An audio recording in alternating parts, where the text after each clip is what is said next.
Hello friends, मैं शत्रुघ्न विश्वकर्मा स्वागत करता हूं आपके अपने यूट्यूब चैनल हमार जॉब टॉप 1 पे। दोस्तों, आज हम लोग साइंस के 50 अति महत्वपूर्ण प्रश्न को करेंगे, जो दोस्तों आपके आने वाले जितने भी गवर्नमेंट एग्जाम हैं सारे एग्जामों के लिए दोस्तों महत्वपूर्ण साबित होगा। क्योंकि दोस्तों ये सारे प्रश्न वही हैं जो दोस्तों कई सारे एग्जामों में प्रश्न पूछे हुए हैं और दोस्तों आगे भी यही प्रश्न रिपीट होते रहते हैं। तो दोस्तों आप लोग से मैं गुंजाइश करता हूँ कि इसे आप लोग अच्छे तरीके से याद कर लीजिए, ताकि दोस्तों एक भी प्रश्न दोस्तों मिस ना हो। ठीक है। और आज हम लोग करने वाले दोस्तों प्रमुख जीव वैज्ञानिक, जिसे हम लोग इंग्लिश में बोलते हैं बायो साइंटिस्ट। ठीक है। तो चलिए दोस्तों, ज़्यादा टाइम वेस्ट न करेंगे और आज का पहला क्वेश्चन को करेंगे। पहला क्वेश्चन यहाँ पे है दोस्तों।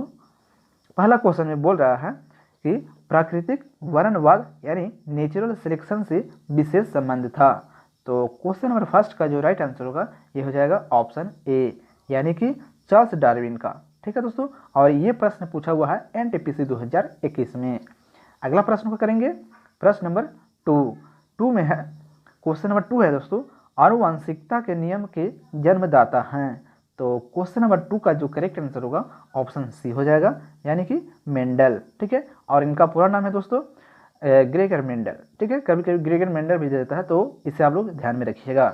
और ये प्रश्न पूछा हुआ है एनटीपीसी 2021 में। ठीक है, अगला प्रश्न करेंगे क्वेश्चन नंबर 3 में है दोस्तों, डीएनए संश्लेषण का प्रतिपादन किसने किया था। तो क्वेश्चन नंबर 3 का जो राइट आंसर होगा ऑप्शन बी हो जाएगा, यानी कि कॉर्नबर्ग ने। ठीक है, किसने किए थे, तो कॉर्नबर्ग ने किए थे। और ये भी प्रश्न पूछा हुआ है एनटीपीसी 2021 में। नेक्स्ट प्रश्न को करेंगे। नेक्स्ट प्रश्न में है दोस्तों 4 में कि प्लामन जीन के सिद्धांत का प्रतिपादन किसने किया था। तो 4 का राइट आंसर हो जाएगा ऑप्शन सी, यानी कि मैक्लिंटॉन्ग। ठीक है, मैक्लिंटॉन्ग ने किए थे। ठीक है, अगला प्रश्न, और ये भी प्रश्न पूछा हुआ है दोस्तों एनटीपीसी 2021 में। नेक्स्ट प्रश्न को करेंगे 5 में है कि फिलॉसफिक जूलॉजी के लेखक कौन हैं। तो 5 का जो राइट आंसर होगा ये हो जाएगा ऑप्शन बी, यानी कि लैमार्क। ठीक है दोस्तों, फिलॉसफिक जूलॉजिकल के लेखक कौन हैं, तो ये है लैमार्क। और ये प्रश्न पूछा हुआ दोस्तों आरआरबी ग्रुप डी 2018 में। नेक्स्ट प्रश्न करेंगे 6 में है, जीवाणु यानी बैक्टीरिया की खोज किसने की थी। तो 6 का जो राइट आंसर होगा ऑप्शन बी हो जाएगा, यानी कि लीवेनहॉक ने। ठीक है दोस्तों, किसने किए थे, लीवेनहॉक ने। और दोस्तों एक प्रश्न और भी है जो इसी से रिलेटेड है, यह है जीवाणु, और दूसरा जो है प्रश्न दोस्तों ये है विषाणु। ठीक है, तो अगर दोस्तों आपसे पूछ देगा कि विषाणु की खोज किसने किए थे, तो दोस्तों इसका जो राइट आंसर होगा ये हो जाएगा इवानोविस्की। ठीक है, विषाणु की खोज किसने किए थे, तो इवानोविस्की ने किए थे। और कब किए थे दोस्तों, तो ये किए थे 1892 में। ठीक है, 1892 में किए थे, याद रखिएगा, इंपॉर्टेंट है। चलिए दोस्तों अगला प्रश्न करेंगे। और ये प्रश्न पूछा हुआ है दोस्तों, ये जो प्रश्न है दोस्तों ये प्रश्न पूछा हुआ है एनटीपीसी 2021 में। अगला प्रश्न करेंगे। अगला प्रश्न है 7 में बोल रहा है दोस्तों कि हरगोविंद खुराना को किस क्षेत्र में प्रतिष्ठित नोबेल पुरस्कार मिला। तो 7 का राइट आंसर हो जाएगा ऑप्शन बी, यानी कि चिकित्सा के विज्ञान। ठीक है दोस्तों, चिकित्सा विज्ञान। और ये प्रश्न पूछा हुआ है आरआरबी ग्रुप डी 2018 में। ठीक है, हरगोविंद खुराना को दोस्तों चिकित्सा विज्ञान के क्षेत्र में नोबेल पुरस्कार मिला था। ठीक है, अगला प्रश्न करेंगे 8 में है, निम्न में से किसने प्राकृतिक वर्ण या सर्वोत्तम की उत्तरजीविता के सिद्धांतों पर आधारित विकास का सिद्धांत प्रतिपादित किया था। तो 8 का राइट आंसर हो जाएगा ऑप्शन डी, यानी कि डार्विन। ठीक है दोस्तों, और इनका पूरा नाम है चार्ल्स डार्विन। ठीक है, और ये प्रश्न पूछा हुआ है एसएससी 2011 में। अगला प्रश्न करेंगे 9 में है, स्टेथोस्कोप का आविष्कार किसने किया था। तो 9 का राइट आंसर हो जाएगा ऑप्शन बी, यानी कि लेनी ने। ठीक है, स्टेथोस्कोप का आविष्कार किसने किया था, तो लेनी ने। और ये प्रश्न पूछा हुआ है आरआरबी ग्रुप डी 2018 में। अगला प्रश्न करेंगे 10 में है, एडवर्ड जेनर निम्नलिखित में से किस रोग से जुड़े हैं। तो 10 का राइट आंसर हो जाएगा ऑप्शन सी, यानी कि चेचक।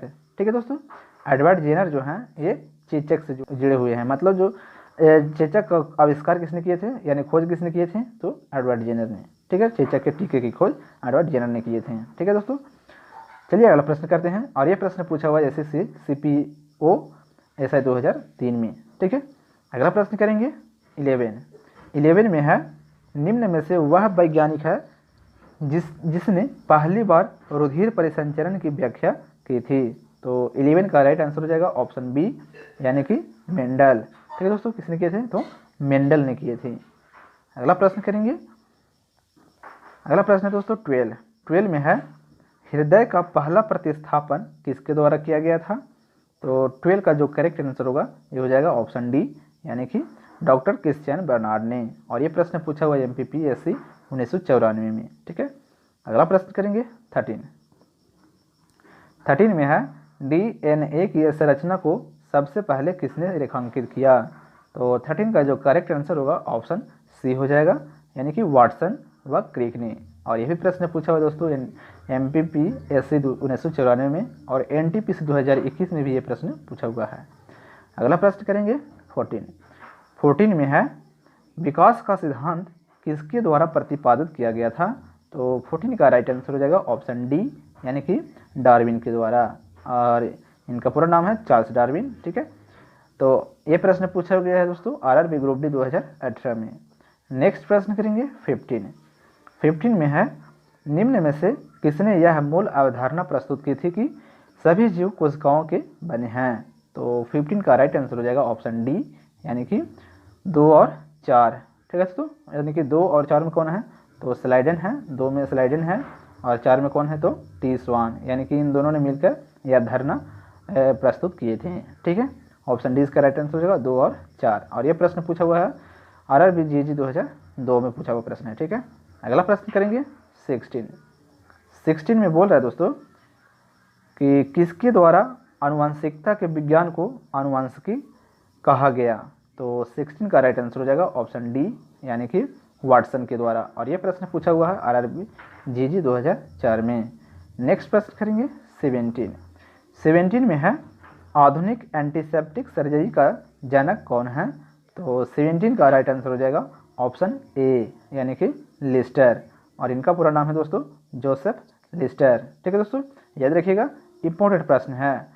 चलिए अगला प्रश्न करते हैं 18 में है दोस्तों, 18 में बोल रहा है कि रेबीज के टीके की खोज किसने की थी? तो 18 का जो राइट आंसर होगा दोस्तों ये हो जाएगा ऑप्शन बी, यानी कि पास्चर ने, यानी कि इनका पूरा नाम दोस्तों लुई पास्चर। ठीक है, तो ये प्रश्न पूछा हुआ है NTPC 2021 में। ठीक है, नेक्स्ट प्रश्न करेंगे 19 में है, नेचुरल सिलेक्शन का सिद्धांत किसने बनाया? तो 19 का जो राइट आंसर होगा ऑप्शन सी हो जाएगा, यानी कि डार्विन ने। ठीक है, नेचुरल सिलेक्शन का सिद्धांत जो बनाए थे, किसने बनाए थे? तो ये बनाए थे चार्ल्स डार्विन ने। ठीक है, और ये प्रश्न पूछा हुआ RRB NTPC 2021 में। नेक्स्ट प्रश्न करेंगे 20 में है, पेनिसिलिन की खोज किसने की थी? तो 20 का राइट आंसर हो जाएगा ऑप्शन डी, यानी कि अलेक्जेंडर फ्लेमिंग ने। और ये इंपॉर्टेंट प्रश्न दोस्तों बार बार रिपीट होता है, और ये प्रश्न पूछा हुआ RRB JR क्लर्क 2009 में। नेक्स्ट प्रश्न करेंगे 21 में बोल रहा है, बायोलॉजी के जन्मदाता के रूप में कौन जाने जाते हैं? तो 21 का जो राइट आंसर होगा ऑप्शन डी हो जाएगा, यानी कि अरस्तु। ठीक है, बायोलॉजी मतलब दोस्तों जीव विज्ञान। ठीक है, तो दोस्तों जीव विज्ञान के पितामह अगर पूछेगा तो अरस्तु मारना है। ठीक है, और जंतु विज्ञान में पूछता है तो जंतु विज्ञान के पिता अगर पूछेगा तो अरस्तु ही मारना है। ठीक है, तो दोस्तों ये प्रश्न पूछा हुआ टेट 2009 में। ठीक है, चलिए अगला प्रश्न करते हैं 22 में है, रक्त समूह का आविष्कारक है? तो रक्त समूह का आविष्कारक कौन है दोस्तों? तो 22 का राइट आंसर हो जाएगा ऑप्शन ए, यानी कि लेडेनस्टीनर। ठीक है, रक्त समूह का आविष्कार किसने किए थे? तो ये किए थे दोस्तों लेडेनस्टीनर ने। ठीक है, अगर पूछ देगा दोस्तों कि रक्त परिसंचरण की खोज किसने किए थे? तो ये किए थे विलियम हार्वे ने, यानी ऑप्शन बी वाला हो जाएगा विलियम हार्वे। और ये प्रश्न पूछा हुआ है दोस्तों उत्तराखंड PCS 2008 में। अगला प्रश्न करेंगे 23 में है, लेप्रोसी बेसिलस का आविष्कार किया था? तो 23 का जो करेक्ट आंसर होगा ऑप्शन बी हो जाएगा, यानी कि हैंसन ने। ठीक है, किसने किए थे? तो ये किए थे हैंसन ने। और ये प्रश्न पूछा हुआ है SSC TAE 2008 में। अगला प्रश्न करेंगे अगला प्रश्न है दोस्तों 24 में है, किस वैज्ञानिक ने खोज की थी कि मलेरिया मच्छरों द्वारा होता है। तो 24 का जो राइट आंसर होगा ऑप्शन ए हो जाएगा, यानी कि रोनाल्ड रॉस। ठीक है, रोनाल्ड रॉस ने दोस्तों ये खोज किए थे कि मलेरिया मच्छरों के द्वारा होता है। ठीक है, और अगला प्रश्न करेंगे 25 में है कि तितलियों के अध्ययन को कहते हैं। तो 25 का राइट आंसर हो जाएगा ऑप्शन सी, यानी कि लेपिडेटेरियोलॉजी। ठीक है, क्या कहते हैं, तो लेपिडेटेरियोलॉजी कहते हैं तितलियों के अध्ययन को। ठीक है, इंपॉर्टेंट है, ये प्रश्न पूछा हुआ RRB ASM 2002 में। नेक्स्ट प्रश्न करेंगे दोस्तों 26 में बोल रहा है मछलियों से संबंधित अध्ययन कहलाता है। तो 26 का जो राइट आंसर होगा ये हो जाएगा दोस्तों ऑप्शन सी, यानी कि इक्थियोलॉजी। ठीक है, एक है दोस्तों मछलियों का अध्ययन, ठीक है, जिसे हम लोग इक्थियोलॉजी कहते हैं, और ये प्रश्न पूछा है दोस्तों RRB ASM 2004 में। अगला प्रश्न करेंगे 27 में है हिस्टोलॉजी किससे संबंधित है। तो 27 का राइट आंसर हो जाएगा ऑप्शन ए, यानी कि उत्तक से। ठीक है दोस्तों, हिस्टोलॉजी किससे संबंधित है, तो ये संबंधित है उत्तक से, और ये प्रश्न पूछा हुआ NTPC 2021 में। नेक्स्ट प्रश्न करेंगे 28 नेक्स्ट प्रश्न करेंगे 28 में है ऑर्निथोलॉजी में किसका अध्ययन किया जाता है। तो 28 का जो राइट आंसर होगा ऑप्शन ए हो जाएगा। ठीक है, ऑर्निथोलॉजी में किसका अध्ययन किया गया है, तो पक्षी का अध्ययन किया जाता है। ठीक है, याद रखिएगा पक्षी का, और ये प्रश्न पूछा हुआ RRB ग्रुप डी 2018 में। नेक्स्ट प्रश्न करेंगे दोस्तों 29 में है घाव यानी वॉन्ड का अध्ययन कहलाता है। तो 29 का राइट आंसर हो जाएगा ऑप्शन सी, यानी कि ट्रोमेटोलॉजी। ठीक है, क्या कहलाता है, ट्रोमेटोलॉजी कहलाता है। और अगला प्रश्न करेंगे, और ये प्रश्न पूछा हुआ दोस्तों SSC 2011 में।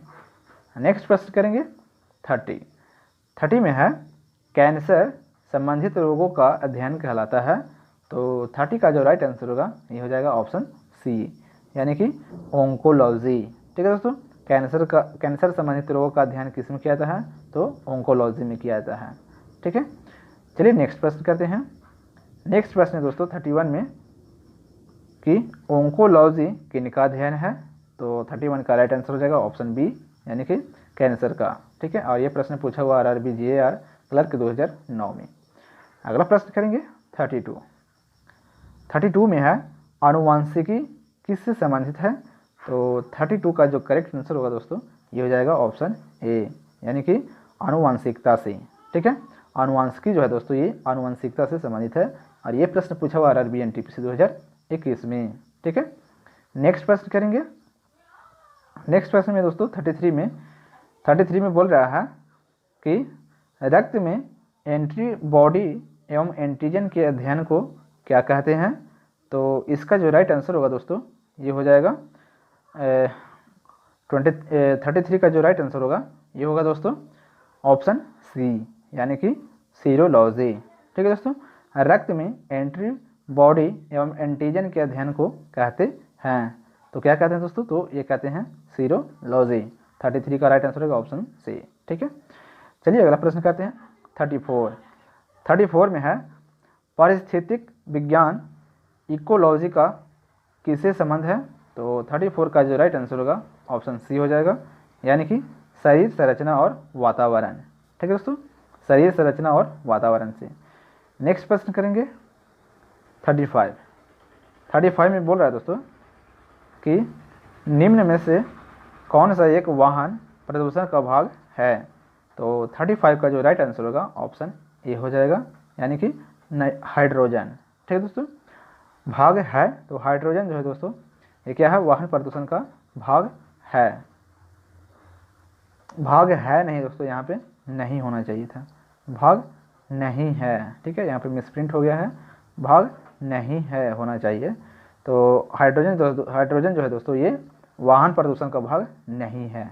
ठीक है, और बाकी सब देखिए कार्बन मोनोऑक्साइड जो है, नाइट्रस ऑक्साइड ये भी है, सल्फर डाइऑक्साइड ये भी है। ठीक है, लेकिन दोस्तों ये हाइड्रोजन जो है ये वाहन प्रदूषण का भाग जो है दोस्तों ये नहीं है। ठीक है, और ये प्रश्न पूछा हुआ है RRB NTPC 2005 में।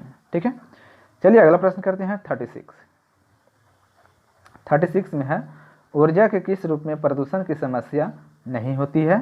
तो 36 का जो राइट आंसर होगा ऑप्शन डी हो जाएगा, यानी कि सौर। ठीक है दोस्तों, और ये प्रश्न पूछा हुआ UPPCS 2003 और 4 में। ठीक है, 2 बार ये प्रश्न रिपीट हुआ है।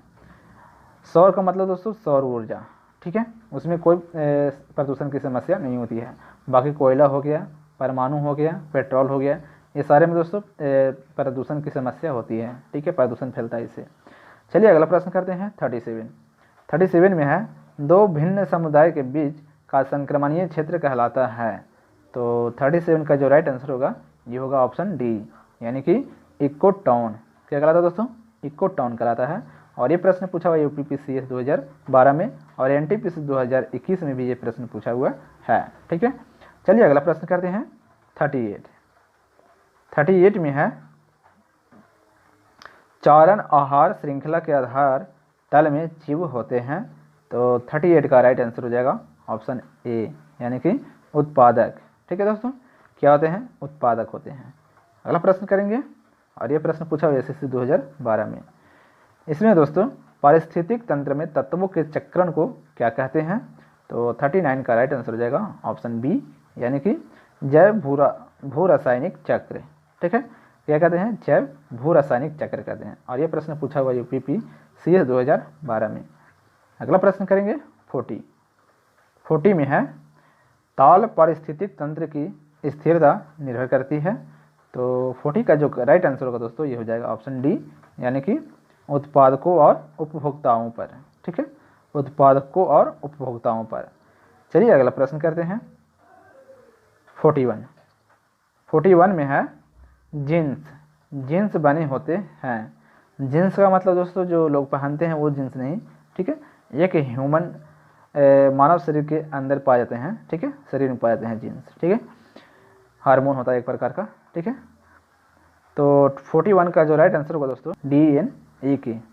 इसका जो राइट आंसर होगा DNA हो जाएगा। ठीक है, जीन्स जो बने होते हैं किसके बनते हैं? तो DNA के बने होते हैं। ऑप्शन ए इसका राइट आंसर हो जाएगा। चलिए अगला प्रश्न करते हैं। अगला प्रश्न है दोस्तों 42 में कि अनुवांशिकी उत्परिवर्तन होता है। तो अनुवांशिकी उत्परिवर्तन होता है दोस्तों, ये होता है 42 का राइट आंसर हो जाएगा ऑप्शन सी, यानी कि क्रोमोसोम में। ठीक है, किसमें होता है? क्रोमोसोम में। और ये प्रश्न पूछा हुआ RRB TC 2006 में। नेक्स्ट प्रश्न करेंगे 43 में है मेंडल के नियमों का एक अपवाद है। तो 43 का जो राइट आंसर होगा ये होगा दोस्तों ऑप्शन डी, यानी कि सहलग्नता। ठीक है, 43 का राइट आंसर हो जाएगा ऑप्शन डी, सहलग्नता। और ये प्रश्न पूछा हुआ RRB ग्रुप डी 2018 में। अगला प्रश्न करेंगे 44 में है वंशांगति की इकाइयाँ है। तो 44 का राइट आंसर हो जाएगा ऑप्शन सी, यानी कि जीन। ठीक है दोस्तों, वंशांगति की इकाइयाँ क्या है? तो जीन है। चलिए अगला प्रश्न करते हैं 45 में बोल रहा है बारबैरा मैक्लिंटोक किस पौधे पर कार्य के लिए प्रसिद्ध हैं? तो 45 का राइट आंसर हो जाएगा ऑप्शन बी, यानी कि मक्का। ठीक है, 45 का ऑप्शन बी राइट आंसर हो जाएगा मक्का। नेक्स्ट प्रश्न करेंगे 46 में है ग्रेगर मेंडल निम्न में से किसके प्रतिपादन हेतु प्रसिद्ध हैं? तो 46 का जो राइट आंसर होगा ऑप्शन सी हो जाएगा, यानी कि आनुवंशिकता के नियम। ठीक है, और ये प्रश्न पूछा हुआ RRB NTPC 2021 में। अगला प्रश्न करेंगे 47 में है मेंडल ने मटर के पौधे का चयन किया क्योंकि? तो 47 का जो राइट आंसर होगा ऑप्शन सी हो जाएगा, इनमें विपर्यायी लक्षण उपस्थित थे। ठीक है, और ये प्रश्न पूछा हुआ SSC 2011 में। नेक्स्ट प्रश्न करेंगे दोस्तों 48 में है गोल्जीकाय का प्रमुख कार्य है। तो 48 का राइट आंसर हो जाएगा ऑप्शन डी, यानी कि स्रावी। ठीक है, और ये प्रश्न पूछा हुआ RRB TC 2005 में। अगला प्रश्न करेंगे 49 में है निम्नलिखित में से कौन सा कोशिकांग DNA रखता है? तो 49 का राइट आंसर हो जाएगा ऑप्शन डी, यानी कि माइटोकॉन्ड्रिया। ठीक है, और ये प्रश्न पूछा हुआ IAS 2021 में और NTPC 2021 में ये प्रश्न पूछे हुए हैं। ठीक है, अगला प्रश्न करेंगे दोस्तों 50 और आज का लास्ट प्रश्न है ये। तो इसमें बोल रहा है जीव द्रव्य जीवन का भौतिक आधार है, कथन है। तो ये कथन किसका है? तो 50 का जो राइट आंसर होगा दोस्तों ये हो जाएगा ऑप्शन सी, यानी कि हेक्सरे का। और ये प्रश्न पूछा हुआ है आरआरबी एनटीपीसी 2021 में। ठीक है, तो दोस्तों यही था आज का मोस्ट इम्पॉर्टेंट प्रश्न जो कई सारे एग्जामों में प्रश्न पूछे हुए हैं, और दोस्तों आगे भी यही प्रश्न पूछे जाएंगे। ठीक है, तो इसे आप लोग अच्छे तरीके से याद रखिएगा ताकि दोस्तों एक भी प्रश्न छूट न जाए। और दोस्तों ये वीडियो अगर आपको अच्छा लगा होगा, हेल्पफुल होगा आपके लिए, तो दोस्तों लाइक शेयर करना ना भूलिएगा। ठीक है, एक लाइक एंड शेयर ज़रूर कर दीजिएगा। ठीक है दोस्तों, और अगर आप इस चैनल पर पहली बार विजिट कर रहे हैं तो नीचे दोस्तों आपको रेड कलर का बटन दिख रहा होगा, प्रेस कर लीजिएगा, और बगल में बेल आइकन घंटी भी मिलेगा, उसे भी दबा लीजिएगा ताकि दोस्तों इस तरह के वीडियो का आपका पल पल का अपडेट मिलता रहे। ठीक है, तो चलिए दोस्तों फिर मिलेंगे अगले वीडियो में, तब तक के लिए जय हिंद।